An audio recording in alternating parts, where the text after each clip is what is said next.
And finally, in a Texas death match, Mickie James versus Deonna Purrazzo. And if there is confusion about this, there is a specific thing about this match that makes it different, where you have to pin or make your opponent submit, and then they have to stay down for a count of 10. Yes, that's what a Texas death match is. I have never seen that stipulation associated with a Texas death match in my entire life. Well, I've been watching wrestling for pretty much a better part of my life. Yeah, well, they just make up the rules as they go. I understand the premise behind it. You kind of knew, okay, they're in Texas, blah, blah, blah. They really want to put this feud to rest, which they did with this fantastic match. It was a really good match, but there was something about it that was missing. And the problem is that right before this match happened, the Royal Rumble thing was announced, so they kept mentioning it. And I was actually starting to get kind of annoyed by it. Why? It's historic. Her thing was supposed to be a surprise. I think it would have been a little bit more impactful. No, that's not her fault. That's WWE's fault. Well, yeah, that's WWE's fault. I'm not saying that's her fault. But this match, I felt like, was somewhat overshadowed by the announcement because yes, they kept it was. Bringing it up. It and definitely. That's why I didn't. That's why it was like there was something missing there. It definitely was overshadowed by the announcement of the Royal Rumble. You know why? Because as soon as they announced that Mickie James was in this match, you knew that Impact wanted to keep this title on her. Yeah, and that's exactly what happened. Yeah, that's exactly what happened. I don't mind Mickie James still being the champion because clearly she's great, and with Tasha Steelz being the next #1 contender now. Because didn't Mickie James also train Tasha, or was yes. it just Kira that she trained? Okay, so I think there was some Tasha Steelz influence there. So I think that they're just going to continue that arc where she goes and competes against the people that she's trained or has influenced over the years. I guess because to be honest with you, I don't know how long Mickie James really has as a full-time competitor at this point, but she's definitely elevating this championship, and the announcement is big.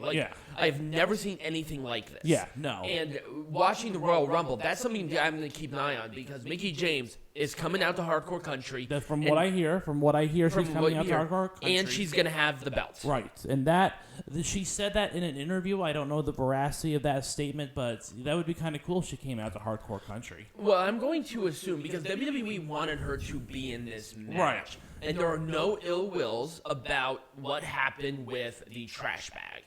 Because, number one, that person was fired. And they personally called her and apologized because, obviously, they did not know. Mm-hmm. And we actually did talk about that when that news broke, when that story broke. Right. That, in a way, you have to blame WWE, but at the same time, how can you? Because there's so many working parts and pieces. Things happen. Mm-hmm. And it's not necessarily one person's fault.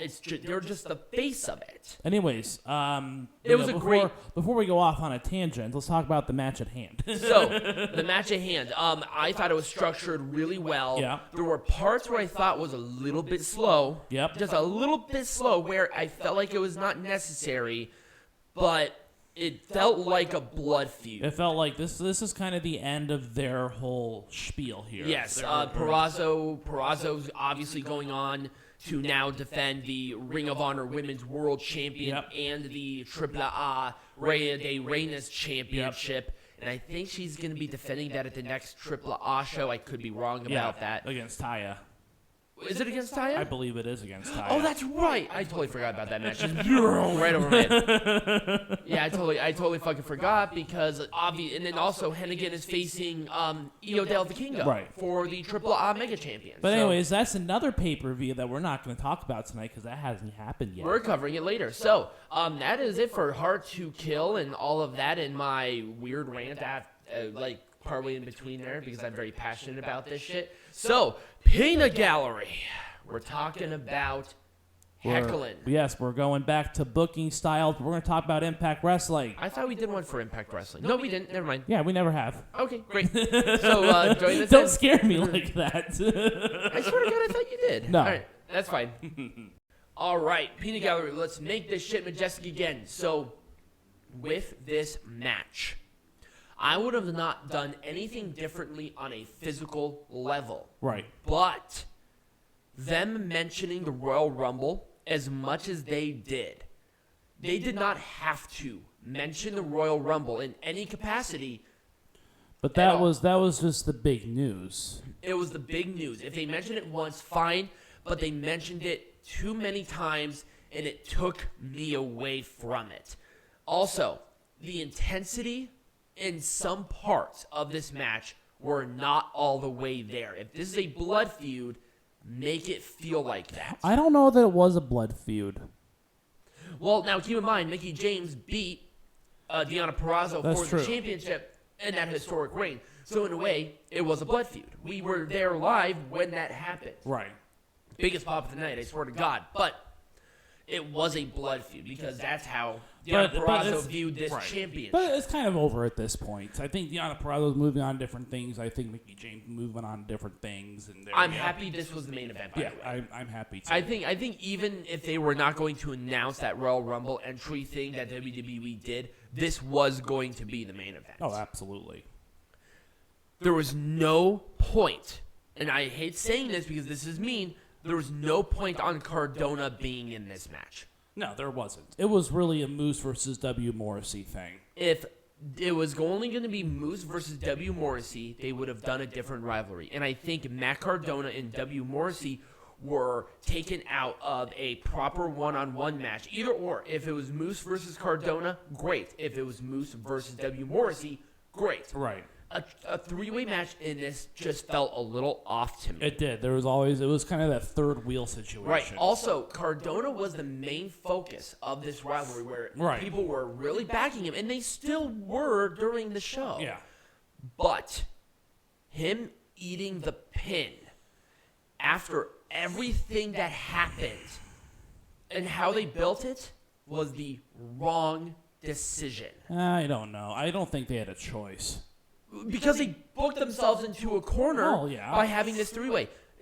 If they wanted to do W. Morrissey and Moose, that would have been whatever. And if they wanted to do that, okay, then you would have eaten the pin. But Moose emphasized that Cardona was a mid-carder at best. And for Cardona to be pinned clean, it emphasized that. Well, that just makes Moose all the more powerful looking. Right. No, it made him look right. Cardona did not feel like a main eventer in this. Because it was a three-way. Exactly. It shouldn't have been a three-way in the first place. Yeah.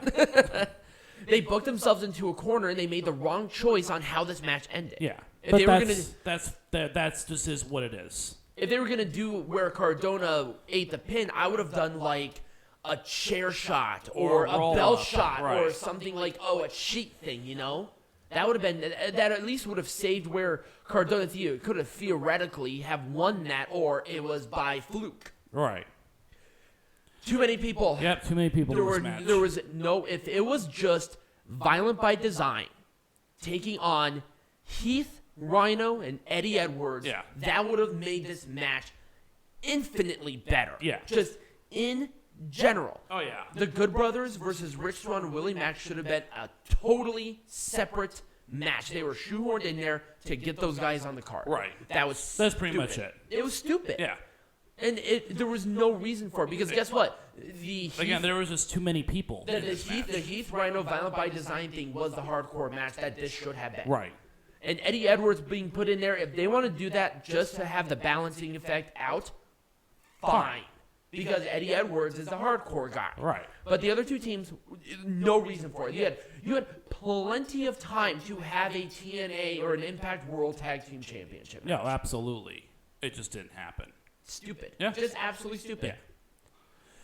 This was awesome. Yeah, I wouldn't have done anything different from the debut of Jonah to the match itself structurally and where everybody looked good after. Right.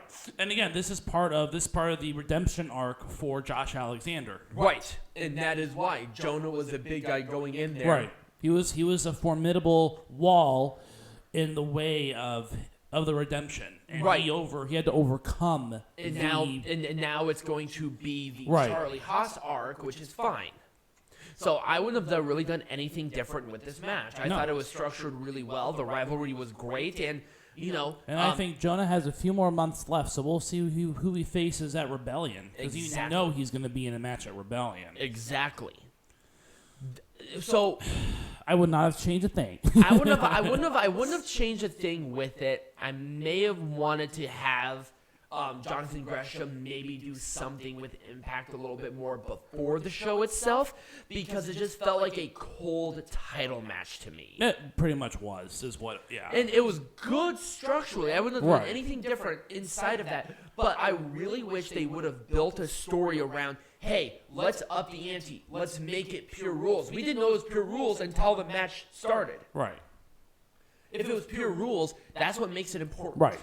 It was just, there were just some story aspects with this that could have been done better. A little bit better, absolutely. Right. So that was just kind of the only thing for me as it relates to that. I would have done anything different with this in every single way, shape, or form, including the winner. Right. Because Steve Maclin is now even more pissed off than he was before. What's his next move? Maybe as soon as Charlie Haas's match is done, it's going to be Maclin versus Alexander. Or maybe he goes after a different championship. Takes advantage of that. He's pissed. He's a pissed off gentleman. I think him going after Josh Alexander would actually be the next really good match for Rebellion, because obviously they're going to do Moose versus Morrissey. Let's do a number one contenders match between Maclin and Alexander. Why? Because both Why? of them Maclin lost. Maclin's just a pissed off redneck now. Well, what other title can he go for? The digital media champion has to step down. The only other title. That's not. Why do you think that's a step down necessarily? Because the only time that this title has actually been defended, it has not been defended on pay-per-view yet. It's been defended on pre-shows and stuff on social media. So how can you sit there and say that it's not a step down? It's kind of a step down. I'm just saying that's a perfect way for him to go about getting a title if he wants to, because he's a pissed off guy. He was going to take advantage of something, and maybe he wins the belt and puts it on the line every single week or something like that. That at least build the credibility of that belt, but also that there's going to be a development on a good match. Right. But that's the point. The point is that now he's pissed off. He doesn't deserve number one contender. He deserves none of that. He lost. He lost the match fair and square, and now he's just pissed off, and he is going to look for a way to get gold around his waist. That's my point. Okay. He does not need to be a number one contenders match for the world title. Okay. Here's the thing. We need a few more of these types of matches for these women to be more comfortable. I think that starting with 6 people was the wrong decision. Yep. They should have started with like 3 or 4. Right, because we've seen that before. Right. That would have been fine. Like a 6-person thing to determine it, because now you're just adding people. Well, again, they're not comfortable with the Ultimate X. You could tell. Why do you have the max number of people that can be in this match for the first one? Right. Have like 3 or 4 of them instead of 6. I think that would have actually put a benefit onto the match itself. Have like Jordynne Grace, Tasha Steelz, because they're the ones who brought it up, and maybe Chelsea Green. Right. I mean, the other one's like, okay, Rosemary's been with the tag. Lady Frost just debuted, and Alisha Edwards has not been on TV. Why did they get that opportunity? Right. At least Jordynne Grace is a champion in some way, shape, or form. Tasha Steelz helped not only get the match off the ground, but she's been on TV constantly, and Chelsea Green has been wrestling constantly and winning matches. Right. That would have been fun, and I think that would have actually added to the match. Right, because then the spots could have been a little higher quality. Right. But anyways, a couple of other things. The ROH invasion. What are your thoughts on that? I believe if they I don't know how much follow-up there's going to be on this. I mean, I understand why they're doing it, but I need some. They haven't done a lot of. Have they done a lot of follow-up with this? Yes, they have. Okay. They have attacked. They attacked on last week's Impact. They attacked D'Lo. Okay. They had a couple of other involvements, including in the main event. Right. But my problem is that the people that they chose was a bit different. Because people who watch it. Because if the people who watch Impact are there's the only assumption, 75% of them watch Ring of Honor. It's almost the same fan base. Okay. And the fact that they had Taven and Vincent, who had that huge blood rivalry, now standing shoulder to shoulder like nothing fucking happened, is the How long ago was that blood feud? It was, the number one contendership changed hands, I think, like 2 weeks before Final Battle. So it was still fairly fresh. This was a recent, okay. It's still fairly fresh, but also they had a big blood feud. Right. This was not just a small blood feud. And also, they're keeping the same sort of gimmicks without any sort of synergy. Right. It kind of feels like it kind of feels like it kind of feels like, oh God, what was that team called? It was Bo Dallas. It was Bo Dallas, Adam Rose, Heath Slater, and Curtis Axel. What were they? I don't remember that. Social Outcasts. Oh, there we go. They were the social. I feel like they're the social outcasts. Right. And that's how not what you should feel like as it relates to this. Right. Have them maybe wear like a T-shirt or some innuendo where they have like something, synergy. right? Something that brings them together. Other one, your thoughts on Tom Phillips? Whatever his name is. No longer slave name being a part of the show. He replaced Matt Stryker. Matt Stryker's firing, I don't understand it because I thought he was doing fine. Yeah. Do you believe a 3-person would have worked? No, there can only be 2 in that. D'Lo Brown is just fine. Yeah, he's fine. He's fine doing the color commentary. It's obviously a decision that they made, but I feel like they did that a little unceremoniously to Stryker. I don't think it was either a good or a bad thing. Now I can see some positives. I can also see some negatives. I just don't know. I mean, Stryker's tweet kind of gave me the impression that they just fired him, and my thing was, why?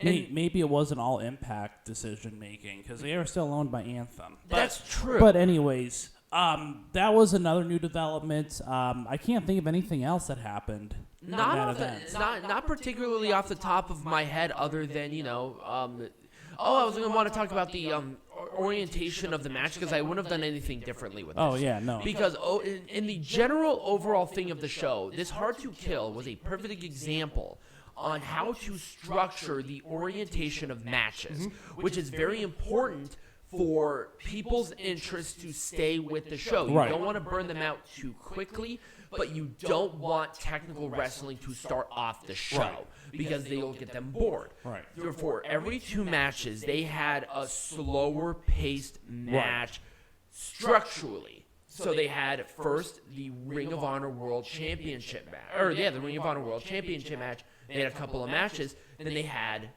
the Hardcore War, where basically there wasn't a lot of technical wrestling. It was just hit somebody over the head or put them through a table. Right. There wasn't. It was a perfect melding of those 2 aspects. It keeps your interest up. Right. Okay. So next week, I don't know when the. When is the Terminus event? I do not know. I can look it up really quick here if my shit wants to. Because actually, I had that pulled up a little bit before. I don't think it's actually anytime soon. I thought it was like later this month.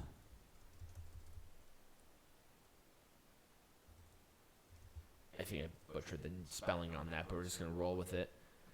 Wikipedia, work with me today. They're not going to. I don't think it exists. You don't think? I don't think there's a page for it. Okay, I will double check on that. I think it's next week. I think it's on the 16th. I could be wrong. Anyways, we're gonna cover that if that's being covered. If not, then today's the 16th. I think it's the 23rd. Anyways, so So we'll cover that if that is indeed a part of next week. If not, we'll have a topic. It's TBD. Right. Because there's no other pay-per-view. So anyways, that's kind of all we got. Anything else we need to go over before we... Other than follow us on all of our social medias, become a patron. Yes, we'll let you know ahead of time on what the next thing is. I think I know what we're going to do if we don't have a pay-per-view. Yeah. But other than that, we're good. And as always, be... majestic.